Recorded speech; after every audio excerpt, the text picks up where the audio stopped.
learned in our Practice Perfect introductory review, tort law distinguishes between intentionally tortious conduct and conduct that does not require intent, like negligence, strict liability, and vicarious liability. Intentional torts are the torts which involve the highest degree of fault. By definition, they require that the plaintiff prove that a defendant acted with intent to cause a tortious consequence. Intent is not an element of other types of torts. There are a number of practical reasons to distinguish between intentional and other types of torts. For example, there might be different statutes of limitations, defenses, and damages that apply in the intentional realm that do not apply with other torts categories. Thus, it is critical for scholars like you to be able to discern at the outset whether a fact pattern involves intentional tortious conduct. Think about that important word, intent. Intent focuses on an actor's subjective mindset. In other words, the actor's actual state of mind.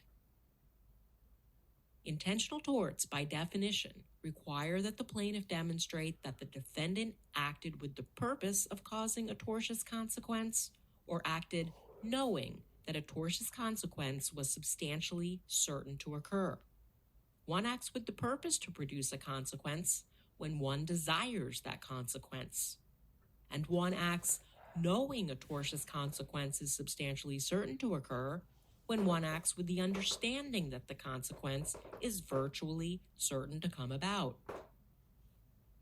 For intentional torts, it is not sufficient to show a defendant should have been aware or that a reasonable person would have been aware. A plaintiff must show the defendant, in fact, knew the consequence would happen. Suppose Alex is driving next to Beth, who is biking on the side of the street. Alex knows Beth is there, yet Alex momentarily looked away from the road to answer his cell phone. Alex's car veers into Beth, injuring her. Did Alex intend to contact Beth? No. First, Alex did not have desire to contact Beth. These facts do not suggest Alex was purposefully driving his car into her. Moreover, while Alex's conduct did create a risk of hitting Beth, Alex did not know that such contact was substantially certain to happen. When Alex looked down from the road and his car turned straight towards Beth, the car was going to hit Beth, but Alex was unaware of that fact at the time Alex looked at his phone. Alex, in some sense, surely knew that by looking at his phone, he was creating a risk of an accident with Beth, but he did not act knowing he was going to hit Beth. So while Alex might be negligent, he was not acting with intent in the intentional tort sense. What if Beth stole Alex's cell phone and then tried to bike away? So Alex attempts to stop Beth by stopping his car directly in front of her. Here, Alex acted with intent to cause a contact with Beth. Even if Alex did not subjectively want to harm Beth, Alex knew that Beth would not be able to stop in time and would hit Alex's car. Alex had intent. Note that if Alex had tried to stop Beth by driving his car directly into Beth's bike, Alex would have had the desire to contact Beth, and that certainly would meet the intent requirement. Note, too, that one need not have a malicious or blameworthy intent, nor even a sane nor rational intent in order to have a tortious intent. If Jane locked Jack in Jack's dorm room to save him from an intruder, Jane certainly had a laudable purpose for confining him.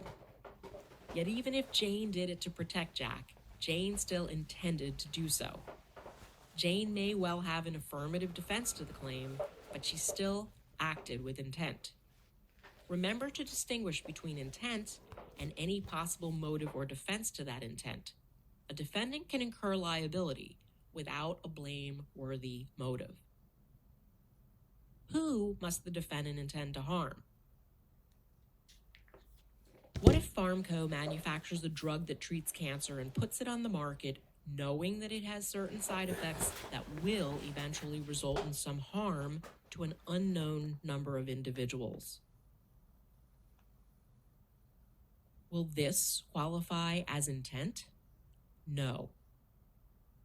PharmCo did not desire to harm anyone, so prong A is not satisfied. As for prong B, the restatement makes clear that the substantial certainty test should be limited to situations in which the defendant has knowledge to a substantial certainty that the conduct will bring about harm to a particular victim, or to someone within a small class of particular victims within a localized area. The more vague the victim's identities, the less likely that there is tortious intent. Again, remember where we are in our torts continuum of fault. While it's possible that PharmCo could be found liable for strict products liability or negligence, depending on the facts, PharmCo did not commit an intentional tort. What if the defendant meant to harm someone else and accidentally harmed the plaintiff? For example, if Kathy intends to shoot Darla, but misses and hits Earl, an innocent bystander, can Kathy escape intentional tort liability to Earl because Kathy intended to hurt Darla and not Earl? No. In such a situation, the law transfers Kathy's intent to cause a tortious consequence upon Darla to Earl. In other words, if Kathy's intent towards Darla was tortious, but she injures Earl instead of Darla, the law transfers intent between and among people. And what if the defendant intended one type of harmful consequence, but the result was a different tort than the defendant intended? For example, what if Kathy intended to shoot Darla, pulled the trigger, and no bullet came out? Yet Darla certainly thought she was about to be shot. Can Kathy escape intentional tort liability to Darla because Kathy intended a battery upon Darla, yet instead caused an assault upon Darla? No. In such a situation, the law transfers Kathy's intent to cause one type of tort, here a battery, to an intent to cause the tort that resulted, here an assault.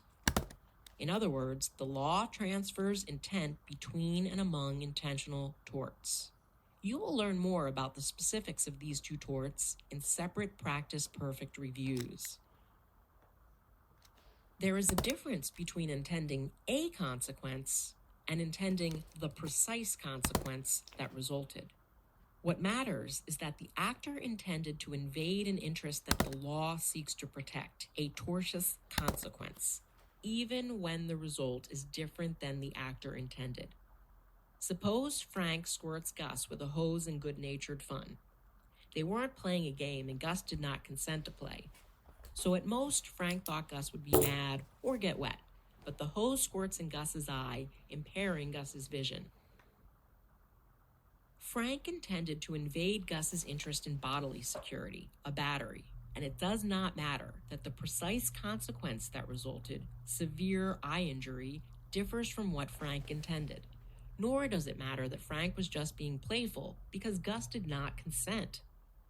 Frank will be liable for the injury he caused by acting with tortious intent. Finally, don't confuse the act requirement with the intent requirement. An act requires volitional movement or willful muscular action. Thus, when someone purposefully moves their body, for example, by intentionally pulling the trigger of a gun or punching someone, they willfully acted. A willful act, however, is a distinct requirement from the element of intent. To understand this, let's return to our Alex and Beth example. Alex was volitionally acting all along. Alex was in control of his bodily movements by looking at his phone and moving his hand on the wheel. While he was distracted, he wasn't unconscious or in the throes of a seizure while he made his body move this way. He at all times willfully acted. However, this is not enough to satisfy the definition of tortious intent. To do that, we need to look at Alex's mindset when he acted, or the reason in his mind behind why he acted. Alex acted because he was distracted by his phone.